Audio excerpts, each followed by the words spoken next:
வரும் நாடாளுமன்ற தேர்தலில் மோடி வெற்றி பெற்று பிரதமரானால் தடை செய்யப்பட்ட விசாவை அளிப்பதுடன் தூதரக ரீதியான முழு பாதுகாப்பும் அளிக்க தயாராக இருப்பதாக அமெரிக்கா தெரிவித்துள்ளது.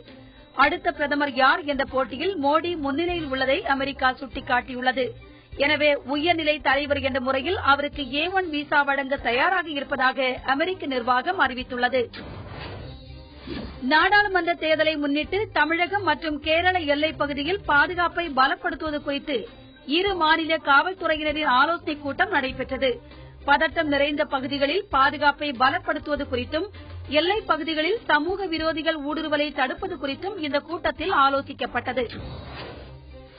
தென்காசி தொகுதி காங்கிரஸ் வேட்பாளர் ஜெயக்குமாரின் அறிமுக கூட்டம் ராஜபாளையத்தில் நடைபெற்றது. கூட்டத்தில் பேசிய ஜெயக்குமார் ஊரக வேலைவாய்ப்பு, உழவர் பாதுகாப்பு உள்ளிட்ட மத்திய அரசின் நலத்திட்டங்களை சுட்டிக்காட்டினார். இந்த கூட்டத்தில் காங்கிரஸ் நிர்வாகிகள் உட்பட ஏராளமானோர் கலந்து கொண்டனர்.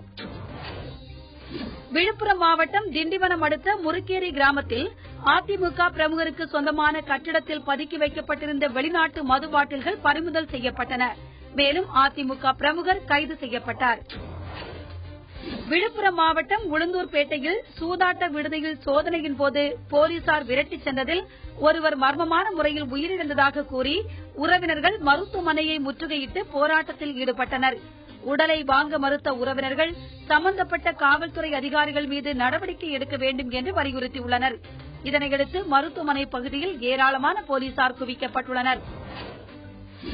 திருமணம் செய்ய மறுக்கும் காதலனை சேர்த்து வைக்க கோரி இளம்பெண் ஒருவர் ஈரோடு மாவட்ட கண்காணிப்பாளரிடம் புகார் மனு அளித்துள்ளார். மனுவில் தம்மை காதலித்து கர்ப்பமாக்கி ஏமாற்றிய காதலன் திருமணம் செய்து கொள்ள மறுத்து வருவதாக அவர் குற்றம் சாட்டியுள்ளார்.